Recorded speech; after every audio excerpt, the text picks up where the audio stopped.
6일 지방선거에 출마한 후보자들의 유세 경쟁이 뜨겁습니다. 이럴 때일수록 후보들의 공약을 꼼꼼하게 살펴봐야겠죠. 부천시장 후보들의 정책 공약 살펴보겠습니다. 지역 교육행정의 수장을 뽑는 교육감 선거에서는 정당 색깔과 기호, 번호가 없어 교육 정책을 더 자세하게 보셔야 합니다. 인천 교육감 후보들을 차례로 소개합니다. 선거 기간 거리마다 유세차가 지역 곳곳을 누비고 있습니다. 유권자들에게 관심을 끌기 위해 다양한 모습을 하고 있는데요. 유세차 제작부터 활용까지 다양한 모습을 살펴보겠습니다. LG엘로비전과 한국팔복재단이 부천 취약가정에 식료품과 생필품을 담은 마음 나눔 꾸러미를 전달하기로 했습니다.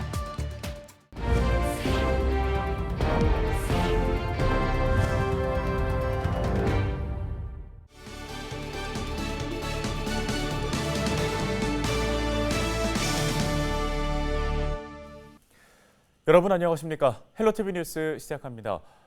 6일 지방선거에 출마한 후보자들의 유세 경쟁이 이어지고 있습니다. 결전의 날까지는 이제 일주일가량 남았습니다. 오늘은 부천시장 후보들의 정책과 공약을 짚어보는 순서 마련했는데요. 이정아 기자가 전해드립니다. 지역 곳곳에서 유세전이 이어지면서 선거 분위기는 한층 달아오르고 있습니다. 이번 부천시장 선거는 민주당 조용익 후보, 국민의힘 서영석 후보의 양당 구도로 치러집니다. 지난주 부천시장 후보들은 이번 선거의 최대 접전지로 꼽히는 경기지사 선거의 두 후보와 합동 유세에 나서기도 했습니다. 두 당의 견제가 치열하게 이어지는 선거운동에서도 후보자 공약은 단연 중심에 있습니다.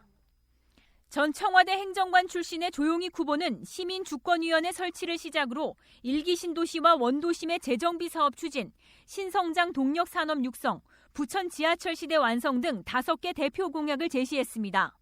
일기 증동 신도시의 리모델링과 재건축 문제를 특별법을 통해서 반드시 해결해서 우리 시민들의 불평과 걱정을 덜어드리겠다는 말씀을 드립니다. 새로운 산업을 유치하여서 그런 새로운 부천의 신성장, 혁신성장을 이뤄 나가겠습니다. 부천시의원과 경기도의원을 지낸 서영석 국민의힘 후보는 광역동 폐지를 대표 공약으로 서남부 경제거점 도시 완성, 출산, 육아, 청년 소상공인을 위한 정책 등을 약속했습니다. 36개 동을 부활시키는 거. 우리 부천이 교통이 상당히 안 좋습니다. 그래서 GTX B노선과 D노선을 조기에 착공해서 부천을 교통 중심 도시로 만들어야 되겠다라는 각오를 가지고 있습니다. 6일 지방선거에 출마한 후보자별 주요 정책과 공약은 중앙선관위 홈페이지에서 확인할 수 있습니다. 지난 12년을 발판 삼아 이번에도 부천시정을 지키겠다는 민주당과 새 정부 출범과 함께 부천에서도 정권 교체를 이루겠다는 국민의힘, 부천의 현안을 기반으로 정책과 공약을 세운 양당 후보들의 민심 잡기는 선거 전이 막바지로 향해 갈수록 더욱더 치열해질 것으로 보입니다. 헬로티비 뉴스 이정아입니다. 이제 지방선거가 정말 코앞입니다. 우리 아이들의 교육을 4년간 책임질 인천시 교육감도 이번 선거에서 결정되는데요. 인천시 교육감 후보들을 소개하는 시간 준비했습니다. 이번에 소개해드릴 후보는 서정호 인천시 교육감 후보인데요. 서정호 후보가 출근길 시민들과 만났습니다. 서 후보, 전국 유일의 40대 교육감 후보인데요. 지난 8대 인천시 의원으로 교육위원회 부위원장을 지내기도 했습니다. 중도를 표방하는 서 후보는 정치색이 아닌 교육 정책으로 시민들에게 다가가겠다고 강조했습니다. 지금 교육감 선거는 정당도 없고 기호도 없기 때문에 지금 정당을 표방하는 것에 속으시면 안 됩니다. 교육과 정치는 정확히 분리되어야 합니다. 여러분들의 교육에 대한 교육감 선거는 교육의 정책만 바라보고 선택을 해주십시오. 네, 서정호 후보의 5대 공약입니다. 가장 먼저 학교 주변 통학로 교통안전 강화와 학교 급식 질 개선을 공약했고요. 과밀학급 개선을 위한 중고등학교 학군 재배정을 약속했습니다. 또 인천형 직업체험관 설립 등 기초교육 강화와 교육 4주체 참여 활성화를 공약했습니다. 교육청 인사제도 전면 개편을 통한 교직원 사기 향상도 약속했습니다. 교육 균형입니다. 신도심과 원도심의 교육 균형 격차를 정확히 줄여서 원도심에 맞는 교육, 원도시만이 가질 수 있는 신도시만이 가질 수 있는 그런 교육 잘 형성해서요. 우리 교육이 괴리 없는 정말 인천 교육특별시가 이루어질 수 있게 준비를 하고 싶습니다. 네, 이번 시간 서정호 인천시 교육감 후보 만나보고 왔는데요. 다른 인천시 교육감 후보들의 모습도 차례로 전해드리도록 하겠습니다. 다음 소식입니다. 선거 기간 거리를 둘러보면 후보보다 더 눈에 들어오는 게 있죠. 대형 스크린에 큰 소리까지 유권자들의 이목을 끄는 선거 유세차입니다. 이 선거 유세차의 모든 것 김영민 기자가 취재했습니다. 정당별 후보별 특색을 담은 유세 차량. 선거구 곳곳을 누비는 후보의 또 다른 발입니다. 유세차는 시끄러운 길에서 유권자들의 눈과 귀를 후보에게 집중하도록 하는 데 목적이 있습니다.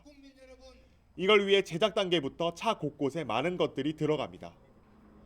고화질 LED 전광판을 비롯해 출력이 좋은 스피커, 소음이 적은 발전기는 필수입니다. 완성된 선거 유세 차량의 내부를 살펴보겠습니다. 오르내리기 쉽게 디딤판이 설치돼 있고 후보가 연설할 수 있는 단상도 있습니다. 뒤쪽에는 LED 전광판이 위치해 있고 마지막으로 안쪽에는 전기 발전기와 스피커가 설치돼 있습니다. 크기와 형태도 다양합니다. 후보의 이름이 유세차 위에 명함처럼 들어가 있기도 하고 전광판을 2층 높이로 올릴 수도 있습니다. 리프트가 올라가면서 뒤에 배경이 다 보이는 차로 해가지고 새로 만들었거든요. 다 방수가 다 돼 있습니다. LED나 음향 장비도 보면 방수 다 돼 있는 장비를 다 쓰거든요. 네. 공직선거운동 13일 동안 유세차를 빌리는 비용은 1,000만 원에서 2천만 원 사이, 하루에 100만 원 꼴입니다. 이 비용은 후보자가 15% 이상 득표하면 선거 보존 비용으로 다시 받을 수 있습니다.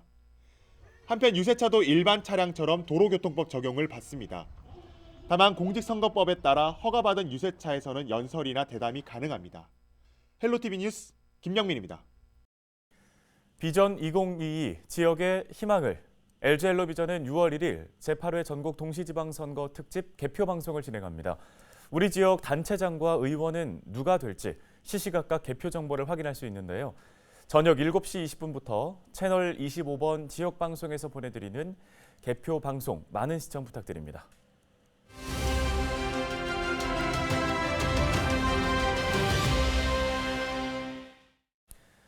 최근 세계적으로 원숭이 두창이 번지고 있습니다. 다행히 우리나라에서는 아직 발생이 보고되지 않았지만 국내 유입 역시 시간 문제이지 않을까 하는 우려의 목소리도 제기되고 있습니다.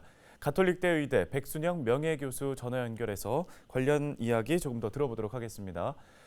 자, 먼저 원숭이 두창, 사실 저희에게는 많이 생소한 병이죠. 원숭이 두창이 어떤 병이고 증상은 어떤지 설명 부탁드리겠습니다. 예, 이 원숭이 두창이라는 것은 사실은 동물에서 원숭이에서 나타나지만 사람의 두창인 경우에 있어서는 천연두가 두창 바이러스의 일종입니다. 원숭이 두창 바이러스인 경우에 있어서는 사람과 동물에 전부 감염이 되기 때문에 사실은 인수공통 전염병이라고 할 수가 있죠. 이 바이러스는 사람의 피부, 호흡을 통해서 감염되고 또 감염되면은 발열, 두통, 임파선염, 피로감, 근육통, 오한 등으로 시작해서 1 내지 3일 후 얼굴 중심이 발진이 나타나고 전신으로 확산하는데 손을 중심으로 수포성 발진이 퍼지는 것이 특징입니다. 증상은 2주에서 4주 지속되며 대부분 자연적으로 회복되지만 사망 사례도 있어서 의료체제가 열악한 경우 3 내지 6% 정도로 사망률이 높은 편입니다. 하지만 조기 진단과 치료를 받으면 사망 사례는 극히 드물 것으로 예상됩니다. 네, 그러면 치료는 어떻게 이루어지는 건가요? 예, 치료인 경우에 있어서는 사실은 우리나라의 경우는 해외 여행 후에 3주 이내에 의심 증상이 생기면은 1339 이 보건당국에 신고를 하고 PCR 검사를 통해 진단을 받을 수 있는데 사실은 이 진단을 받기 전에 이미 임상 증상만으로도 진단은 가능해 보입니다. 치료제로는 사이도포비르라는 항바이러스제가 있습니다만은 사실은 그 바이러스제의 효과보다는 원숭이 두창 감염 환자의 면역력 저하로 인한 2차 감염을 잘 관리하면은 완치도 가능하다고 봅니다. 또 이 덴마크의 제약회사가 만든 제노이스라는 예방 백신이 미국 FDA 승인을 받았는데 이 백신을 접촉 후 4일 이내에 접종하게 되면 감염 예방 효과를 가질 수 있고 14일 이내에 접종을 받으면은 위중증 예방 효과가 있다고 보고되어 있긴 하지만 아직 우리나라에는 승인이 나오고 있지 않고 도입되어 있지도 않아서 실제 사용은 불가능한 상태라고 볼 수가 있습니다. 네, 지금 무엇보다도 이 원숭이 두창이 코로나19처럼 팬데믹으로 번질지에 대한 우려도 나오고 있는 상황인데요. 교수님께서는 어떻게 보시는지 궁금하고요. 어떤 대응이 필요할지도 도움 말씀 부탁드리겠습니다. 예, 이 원숭이 두창 바이러스는 코로나19에 비하여는 전파력이 현저히 낮아서 전 세계적으로 유행할 가능성은 제한적입니다. 다만 이 감염 초기에 상기도에서 바이러스가 증식하여 비말 감염은 가능하기는 하지만 이것보다는 밀접 접촉에 의한 감염이 특히 많고 또 마스크를 쓰고 있다면은 이런 감염을 막아줄 수는 있습니다. 하지만 접촉 감염이 주된 감염 경로이기 때문에 손을 잘 씻는 것도 감염 예방에 있어서 효과적이라고 할 수 있습니다. 마지막으로 이 바이러스가 유행하는 지역을 여행하신다면은 혹시라도 모를 감염 예방을 위하여 사람과의 밀접 접촉을 최대한 자제하고 또 야생동물 접촉과 섭취를 금지하는 것을 권고드립니다. 예, 알겠습니다. 오늘 말씀은 여기까지 듣겠습니다. 가톨릭대 의대 백순영 명예교수였습니다.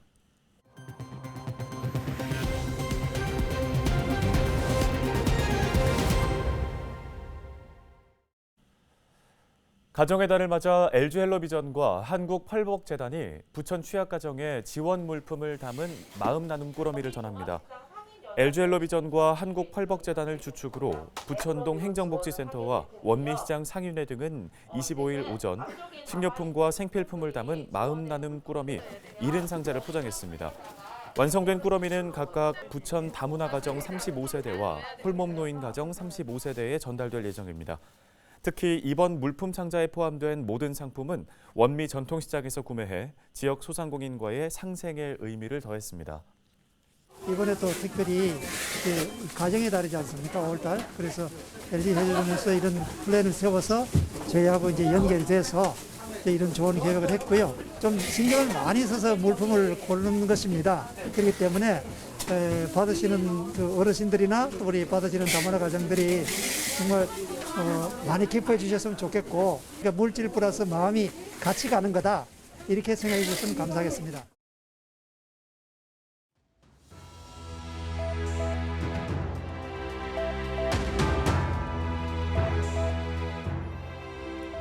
밥상 물가에 비상이 걸렸습니다. 정말 요즘 월급 빼고는 다 올랐다고 해도 과언이 아닌데요. 대표적인 서민 먹거리 중에 하나인 삼겹살은 이제 금겹살이라고 불러야겠습니다. 한 달 전보다 20% 가까이 가격이 올랐습니다. 같이 먹는 상추와 깻잎 값도 덩달아 급등했는데요. 배추와 무도 약 20%씩 가격이 올랐는데 지난해보다 재배 면적이 줄어들었고 4월과 5월의 저온 현상 때문인 것으로 분석됩니다.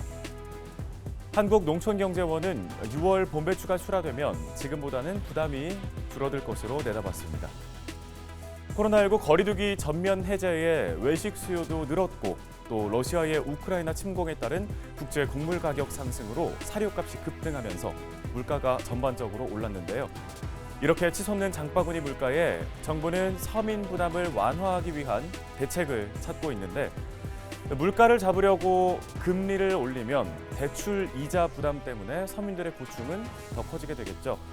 코로나 위기에 출구가 막 보이는 시점에서 이제는 물가 걱정과 또 이자 걱정에 서민들의 어깨가 짓눌리고 있습니다. 데일리 브리핑이었습니다.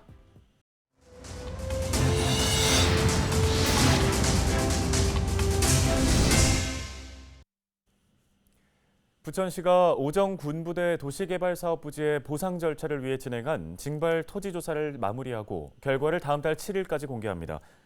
부천시는 24일 사업부지 전체를 대상으로 과거 토지 이종 현황과 전쟁 당시 재산 강제 수용 여부 등에 대해 조사한 결과 보상이 누락된 사례는 없었다고 밝혔습니다. 또 과거 적법한 절차에 의해 국가 명의로 땅의 소유권을 이전했고 매수 대금으로 지급한 증권 상환이 5년 이상 지나 환매건이 발생하지 않은 것으로 확인했다고 덧붙였습니다. 오정군부대 개발 사업은 오는 26년까지 부천 오정동 일대 4,000세대 규모로 친환경 주거단지를 조성하는 개발 사업입니다.